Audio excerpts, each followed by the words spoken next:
नमस्कार दोस्तों, श्री कृष्ण वाणी चैनल पे आपका स्वागत है। स्थिर बुद्धि वाला मनुष्य। कर्म योग की शिक्षा सुनकर अर्जुन के मन में एक नई जिज्ञासा जागी। यदि कर्म बिना आसक्ति के करना है, यदि फल की चिंता छोड़नी है, तो मन को स्थिर कैसे रखा जाए? ये प्रश्न हर उस व्यक्ति का है जो संसार में रहते हुए भी शांति चाहता है। अर्जुन ने यही जिज्ञासा श्री कृष्ण के सामने रखी। हे केशव, वो मनुष्य कैसा होता है जिसकी बुद्धि स्थिर हो जाती है? वो कैसे बोलता है, कैसे चलता है, कैसे जीवन जीता है? श्री कृष्ण ने मुस्कुराकर उत्तर दिया। उन्होंने कहा कि स्थित प्रज्ञ वो है जो मन में उठने वाली कामनाओं को त्याग देता है और आत्मा में ही संतुष्ट रहता है। वो बाहरी परिस्थितियों से नहीं, भीतर की पूर्णता से सुख पाता है। उसके लिए सुख और दुख समान हो जाते हैं क्योंकि उसकी दृष्टि स्थिर हो जाती है। श्री कृष्ण ने समझाया कि स्थित प्रज्ञ मनुष्य न तो सुख में अत्यधिक प्रसन्न होता है और न दुख में टूटता है। वो न राग में बहता है, न द्वेष में जलता है। जैसे समुद्र में अनेक नदियां आकर मिलती हैं पर समुद्र अपनी मर्यादा नहीं छोड़ता, वैसे ही स्थित प्रज्ञ के मन में विषय आते जाते रहते हैं, पर उसका मन विचलित नहीं होता। उन्होंने कहा कि इंद्रियां यदि विषयों की ओर भागती रहें तो बुद्धि डगमगा जाती है। इसलिए स्थित प्रज्ञ मनुष्य इंद्रियों को संयम में रखता है। वो संसार से भागता नहीं, पर संसार को अपने ऊपर हावी भी नहीं होने देता। यही संतुलन उसे मुक्त बनाता है। श्री कृष्ण ने यह भी कहा कि क्रोध से भ्रम पैदा होता है, भ्रम से स्मृति नष्ट होती है और स्मृति के नाश से बुद्धि नष्ट हो जाती है। और जब बुद्धि नष्ट हो जाती है तब मनुष्य स्वयं का ही पतन कर लेता है। ये पतन बाहर से नहीं, भीतर से होता है। अर्जुन इन शब्दों को सुनकर भीतर तक हिल गया। उसे अपने ही मन की यात्रा दिखाई देने लगी। कैसे मोह से शोक आया, शोक से भय पैदा हुआ और भय ने उसे कर्तव्य से दूर कर दिया। उसे पहली बार ये स्पष्ट दिखाई दिया कि युद्ध का असली शत्रु उसके सामने खड़ा नहीं था, बल्कि उसके भीतर छिपा था। श्री कृष्ण ने बताया कि स्थित प्रज्ञ मनुष्य कर्म करता है, पर अपने कर्म का दास नहीं बनता। वो प्रशंसा में फूलता नहीं और निंदा में टूटता नहीं। उसकी पहचान बाहरी सम्मान से नहीं, भीतर की स्थिरता से होती है। ये शिक्षा केवल सन्यासियों के लिए नहीं है, ये उस गृहस्थ के लिए भी है जो परिवार, समाज और कर्तव्य के बीच संतुलन खोज रहा है। स्थित प्रज्ञ होना संसार छोड़ना नहीं है, बल्कि संसार में रहते हुए स्वयं को न खोना है। अर्जुन अब पहले जैसा नहीं रहा था। उसका मन अभी भी प्रश्नों से भरा था, पर अब वे प्रश्न उसे तोड़ नहीं रहे थे, वे उसे समझ की ओर ले जा रहे थे। श्री कृष्ण के शब्द उसके भीतर एक आधार बना रहे थे, ऐसा आधार जो युद्ध की आंधी में भी डगमगाने वाला नहीं था। अगले भाग में हम देखेंगे श्री कृष्ण कैसे भक्ति, ज्ञान और कर्म को एक सूत्र में पिरोते हैं और ये बताते हैं कि सच्चा योग कौन सा है। भक्ति, ज्ञान और कर्म का एकत्व, सच्चा योग कौन सा है? स्थित प्रज्ञ की शिक्षा सुनकर अर्जुन के भीतर एक नई स्पष्टता आई थी, पर उसके मन में अभी भी एक सूक्ष्म प्रश्न शेष था।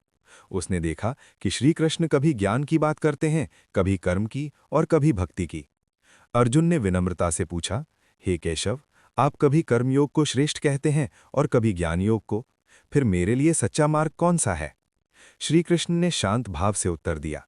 उन्होंने कहा कि ये तीनों मार्ग अलग अलग नहीं हैं, बल्कि एक ही सत्य की तीन धाराएं हैं। जैसे पर्वत से निकलकर नदियां अलग अलग दिशाओं में बहती दिखाई देती हैं, पर अंततः समुद्र में ही मिलती हैं, वैसे ही भक्ति, ज्ञान और कर्म अंततः उसी परम सत्य की ओर ले जाते हैं। श्री कृष्ण ने स्पष्ट किया कि ज्ञान बिना कर्म के अधूरा है और कर्म बिना भक्ति के बोझ बन जाता है, और भक्ति बिना ज्ञान के अंधी हो सकती है। इसलिए सच्चा योग वही है जिसमें तीनों का संतुलन हो, मन से भक्ति, बुद्धि से ज्ञान और शरीर से कर्म। जब ये तीनों एक साथ चलें तभी जीवन पूर्ण होता है। उन्होंने कहा कि हे अर्जुन, जो कर्म को मुझ में अर्पित करके करता है, जो आसक्ति और अहंकार से मुक्त होकर कर्म करता है, वही वास्तव में सन्यासी और योगी है। यह बात अर्जुन के लिए नई थी, क्योंकि वह सन्यास को कर्म त्याग समझता था। श्री कृष्ण ने उसके भ्रम को तोड़ दिया। सन्यास कर्म छोड़ना नहीं, अहंकार छोड़ना है। श्री कृष्ण ने समझाया कि जो व्यक्ति यह जान लेता है कि करने वाला वह नहीं बल्कि परम सत्ता है, वह कर्म करते हुए भी बंधन में नहीं पड़ता। ऐसा व्यक्ति सफलता में विनम्र रहता है और असफलता में शांत, क्योंकि उसका आधार परिणाम नहीं, समर्पण होता है। अर्जुन को पहली बार यह अनुभव होने लगा कि युद्ध करना और योगी होना एक दूसरे के विरोधी नहीं है। यदि युद्ध धर्म के लिए है, यदि कर्म ईश्वर को समर्पित है, तो वही कर्म योग बन जाता है। यही समझ अर्जुन के भीतर के द्वंद्व को धीरे धीरे शांत कर रही थी। श्री कृष्ण ने कहा कि जो व्यक्ति सभी प्राणियों में एक ही आत्मा को देखता है, वही सच्चा ज्ञानी है। ऐसा मनुष्य न किसी से द्वेष करता है, न किसी से ईर्ष्या। वो सबका हित चाहता है, क्योंकि उसे सब में वही एक सत्य दिखाई देता है। यह शिक्षा केवल दर्शन नहीं थी, यह जीवन को देखने का दृष्टिकोण थी। भक्ति ने अर्जुन के हृदय को कोमल बनाया, ज्ञान ने उसकी बुद्धि को स्पष्ट किया, और कर्म ने उसे उसके कर्तव्य पर स्थिर किया। अब अर्जुन के भीतर एक नया संतुलन जन्म ले रहा था। वह समझने लगा था कि उसका मार्ग भागना नहीं, बल्कि समर्पण के साथ आगे बढ़ना है। अगले भाग में हम देखेंगे श्री कृष्ण कैसे कर्म के बंधन और उससे मुक्ति के रहस्य को और गहराई से समझाते हैं, और कैसे मनुष्य अपने कर्मों से मुक्त हो सकता है। कर्म का बंधन और मुक्ति। मनुष्य क्यों बंधता है? श्री कृष्ण अर्जुन से कहते हैं कि मनुष्य कर्म से कभी बच नहीं सकता। श्वास लेना भी कर्म है, सोचना भी कर्म है, और कर्तव्य से भागना भी एक कर्म ही है। बंधन कर्म से नहीं, कर्म के पीछे छिपी आसक्ति और अहंकार से बनता है। जब मन कहता है, ये मैंने किया, ये मुझे मिलना चाहिए, फल मेरा अधिकार है, तभी कर्म श्रृंखला बनकर मनुष्य को बांध लेता है। कृष्ण समझाते हैं कि आसक्ति 3 प्रकार की जंजीरें बनाती है: कामना, भय और अपेक्षा। कामना कहती है मुझे चाहिए, भय कहता है कहीं खो न जाए, अपेक्षा कहती है बदले में कुछ मिलना ही चाहिए। इन तीनों से मुक्त होकर किया गया कर्म ही योग है। ऐसा कर्म हल्का होता है, जैसे जल में कमल का पत्ता, पानी में रहकर भी गीला नहीं होता। अर्जुन पूछता है, यदि फल की इच्छा छोड़ दें तो कर्म करने की प्रेरणा कहाँ से आएगी? कृष्ण मुस्कुराकर कहते हैं, प्रेरणा कर्तव्य से आती है, लालच से नहीं। माँ बच्चे की सेवा फल के लिए नहीं करती, फिर भी उसका कर्म सबसे पवित्र होता है।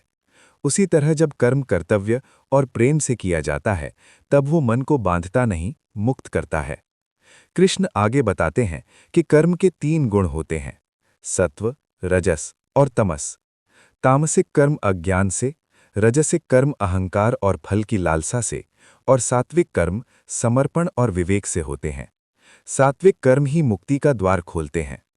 अर्जुन को समझ आने लगता है कि युद्ध से भागना तमस है और फल की लालसा में लड़ना रजस है, लेकिन धर्म की रक्षा के लिए अहंकार त्याग कर लड़ना सात्विक कर्म है। कृष्ण ये भी बताते हैं कि जब मनुष्य अपने कर्म को ईश्वर को अर्पित कर देता है, तब कर्म बोझ नहीं रहता। तब पराजय में भी शांति और विजय में भी विनम्रता रहती है। यही सच्ची मुक्ति है, बंधन के बीच स्वतंत्रता। अर्जुन का हृदय हल्का होने लगता है। उसे पहली बार समझ आता है कि समस्या युद्ध नहीं थी, समस्या उसकी आसक्ति थी। अब उसका धनुष बोझ नहीं, कर्तव्य बनता जा रहा है, और गीता का संवाद उसे भीतर से जागृत करने लगा है। ज्ञान का प्रकाश। अज्ञान से मुक्ति कैसे होती है? श्री कृष्ण अब अर्जुन को उस मूल कारण की ओर ले जाते हैं जहां से हर दुख, हर भय और हर बंधन जन्म लेता है: अज्ञान। कृष्ण कहते हैं कि मनुष्य बाहर की दुनिया को तो देख लेता है, लेकिन अपने भीतर छिपे सत्य को नहीं देख पाता। यही अज्ञान है। जब तक मनुष्य स्वयं को केवल शरीर, पद, नाम और संबंधों तक सीमित मानता है, तब तक वो जन्म मृत्यु, हानि लाभ और सुख दुख के चक्र में घूमता रहता है। कृष्ण समझाते हैं कि ज्ञान कोई सूचना नहीं, बल्कि अनुभूति है। ये जान लेना कि आत्मा अमर है पर्याप्त नहीं, उसे जीना पड़ता है। आत्मा न शस्त्र से कटती है, न अग्नि से जलती है, न जल से भीगती है और न वायु से सूखती है। जब ये ज्ञान भीतर उतरता है, तब मृत्यु का भय अपने आप मिटने लगता है। अर्जुन पहली बार ये अनुभव करने लगता है कि जिनके लिए वो रो रहा था, वे वास्तव में नष्ट होने वाले नहीं हैं। अज्ञान का सबसे बड़ा लक्षण है अहंकार। मैं करता हूँ, मेरे साथ ऐसा हुआ, मेरे अपने, ये सब अज्ञान की भाषा है। कृष्ण कहते हैं, जब मनुष्य स्वयं को कर्ता मानता है, तभी वो दुखी होता है, लेकिन जब वो स्वयं को केवल माध्यम समझता है, तब जीवन सहज हो जाता है। जैसे नदी बहती है, वो ये नहीं सोचती कि वो खेतों को सींच रही है, वो बस बहती है। कृष्ण अर्जुन को बताते हैं कि ज्ञान से मन शुद्ध होता है और शुद्ध मन में करुणा जन्म लेती है। लेकिन ये करुणा दुर्बल नहीं होती, ये ऐसी करुणा होती है जो अधर्म को सहन नहीं करती। ज्ञान और करुणा मिलकर विवेक बनते हैं और विवेक ही मनुष्य को सही निर्णय लेने की शक्ति देता है। अर्जुन के भीतर एक नई रोशनी फैलने लगती है। उसका भय धीरे धीरे ढलने लगता है। वो समझने लगता है कि उसका शोक अज्ञान से उपजा था और उसका कर्तव्य ज्ञान से प्रकाशित होना चाहिए। अब वो युद्ध को विनाश नहीं बल्कि अज्ञान के अंधकार में जलते दीपक की तरह देखने लगता है। कृष्ण अंत में कहते हैं, जिस दिन मनुष्य अपने भीतर के अज्ञान को पहचान लेता है, उसी दिन मुक्ति की यात्रा शुरू हो जाती है। ज्ञान कोई अंत नहीं बल्कि जागरण है, और अर्जुन अब जागने लगा है। श्री कृष्ण अर्जुन को बताते हैं कि ये संसार केवल कर्म से नहीं चलता, बल्कि 3 गुणों से संचालित होता है: सत्व, रज और तम। ये तीनों गुण प्रकृति के हैं और प्रत्येक मनुष्य के मन, विचार और कर्म में अलग-अलग अनुपात में विद्यमान रहते हैं। मनुष्य जैसा सोचता है वैसा ही बनता है और उसका सोचना इन्हीं गुणों से रंगा होता है। तमोगुण अज्ञान का गुण है। इससे आलस्य, भ्रम, भय, प्रमाद और पलायन जन्म लेते हैं। जब मन तमस में डूबता है, तब मनुष्य सत्य से दूर भागता है, कर्तव्य को बोझ समझता है और अंधकार में ही आराम खोजता है। अर्जुन का युद्ध से भागने का प्रारंभिक विचार इसी तमोगुण का प्रभाव था, जहां करुणा विवेक से अलग होकर उसे निष्क्रियता की ओर ले जा रही थी। रजोगुण क्रिया और इच्छा का गुण है। इससे महत्वाकांक्षा, स्पर्धा, अहंकार और फल की लालसा उत्पन्न होती है। रजस में मनुष्य बहुत कुछ करता है पर शांति नहीं पाता। जीत के बाद भी भय रहता है और हार के बाद भी चैन नहीं मिलता। यदि अर्जुन केवल राज्य, विजय या प्रतिष्ठा के लिए युद्ध करता तो वो रजोगुण का कर्म होता, जो अंततः बंधन ही बनता। सत्वगुण प्रकाश, शांति और संतुलन का गुण है। इससे विवेक, धैर्य, करुणा और सत्य की ओर झुकाव पैदा होता है। सत्व में किया गया कर्म न अहंकार से होता है, न फल की लालसा से, वो कर्तव्य और समर्पण से होता है। श्री कृष्ण अर्जुन को बताते हैं कि सात्विक कर्म ही मन को शुद्ध करता है और मुक्ति की दिशा में ले जाता है। कृष्ण ये भी स्पष्ट करते हैं कि कोई भी मनुष्य केवल एक ही गुण में नहीं रहता। जीवन में तीनों गुण आते जाते रहते हैं। लक्ष्य ये नहीं कि रज और तम को दबा दिया जाए, बल्कि ये कि सत्व को जागृत किया जाए, ताकि निर्णय विवेक से हों और कर्म शांति से। अंततः गुणों से भी ऊपर उठना ही योग है। अर्जुन अब अपने भीतर इन गुणों की हलचल को पहचानने लगता है।